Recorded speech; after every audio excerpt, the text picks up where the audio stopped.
नमस्कार मित्रांनो, खूप मोठी भरती निघाली मित्रांनो. इंटेलिजन्स ब्युरोमध्ये तुम्हाला MTS पदासाठी जागा निघाल्यात. तर मित्रांनो तीही 10वी पास होणार आहे मित्रांनो. 10वी फक्त काय लागणार मित्रांनो, तुम्हाला 10वी पास असायला लागणार. फक्त 10वी पास असायला पाहिजे मित्रांनो. संपूर्ण माहिती आपण घेणार. शॉर्ट व्हिडिओ टाकलाच आहे मित्रांनो, पण पूर्ण व्हिडिओ नक्की आपण बघणार आहोत. तर मित्रांनो स्कोअर करूया मित्रांनो. पुढं 2025साठी भरती निघाली मित्रांनो. तुमच्या जे राज्य असेल मित्रांनो, त्या पद्धतीने तुम्हाला जागा देण्यात आल्या मित्रांनो. कुठल्या राज्याला किती जागा आहेत तर मित्रांनो, आमचं मुंबई आहे. राज्य तर नाही देण्यात आलं, पण तुमचं स्टेट देण्यात आलं मित्रांनो.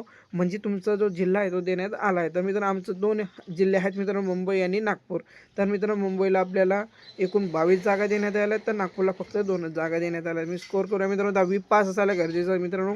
खाली स्कोअर करूया मित्रांनो. तुमची 2 पद्धतीने एक्झाम होणार आहे मित्रांनो.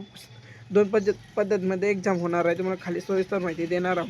तर मित्रांनो तुम्हाला बघू शकता, ग्रुप सी पद्धतीने तुम्हाला एवढं पगार मिळणार आहे. 18,000 पासून तर 56,900पर्यंत एवढा पगार मिळणार आहे. तर मित्रांनो तुम्ही बघू शकता 10वी पास असायला गरजेचं आहे. मी जरा एज लिमिट वगैरे तुम्हाला माहिती मी शॉर्ट व्हिडिओमध्ये नक्की दिली आहे, किती आहे नाही आहे. तर मित्रांनो खाली स्कोअर करून मल्टीटास्किंगच्या जागा आहेत मित्रांनो, की बघू शकता तुम्ही 10वीवर आधारित जागा आहेत मित्रांनो. संपूर्ण 10वीवर असणार आहे आणि पेपर हा 10वी बेसवरती होणार आहे. नक्कीच तुम्ही लक्षात ठेवा. अवघड तर प्रत्येक असतं मित्रांनो.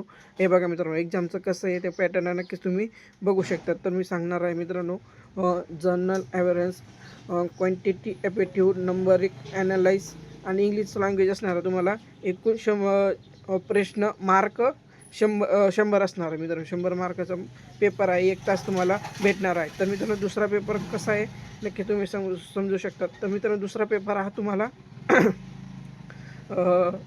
इंग्लिश ट्रान्सलेटर करायचं मित्रांनो. इंग्लिश क्वेश्चन असतील, ग्रामर वगैरे तुम्हाला काय येत असेल ते नक्कीच तुम्हाला असणार आहे. तर त्यासाठी मित्रांनो तुम्हाला 50 मार्क असणार. 50 मार्काला आणि 1 तास तुम्हाला टाईम भेटणार आहे. ते नक्कीच तुम्ही बघू शकता. खाली स्कोअर करूया मित्रांनो. तुम्हाला एक्झाम सेंटर वगैरे कुठल्या एक्झाम सेंटरला तुम्हाला टाकायचं आहे नक्कीच तुम्हाला बघू शकतात. तर महाराष्ट्रामध्ये मुंबई वगैरे काय असेल ते, जळगाव, धुळं असं सेंटर तुम्हाला मिळतं मित्रांनो. खाली स्कोअर करूया मित्रांनो. फी वगैरे काय असेल ते नक्की तुम्हाला बघायला मिळणार आहे. फी तर नक्कीच असेल मित्रांनो. फी मी शॉर्ट व्हिडिओमध्ये नक्की देण्यात आली आहे. फी वगैरे आहे मित्रांनो. नक्कीच तुम्ही इथं बघू शकतात कशा पद्धतीने तुम्हाला फी देण्यात आली. तर मित्रांनो फी जे तुम्ही म्हणजे जे मुलं OBC UR असतील त्यांना 650 रुपये देण्यात आहेत. तरी प्रोसेसिंग रिक्वायरमेंट जे तुम्ही म्हणजे जे STमध्ये येतं ना, ऑल ST झाल्यामुळे तुम्ही याला फक्त 500 रुपये देण्यात आले. तर नक्की तुम्ही बघू शकता. तर एवढी माहिती होती मित्रांनो. जर आवडलं असेल तर आपल्या चॅनल सबस्क्राईब नक्कीच करा मित्रांनो.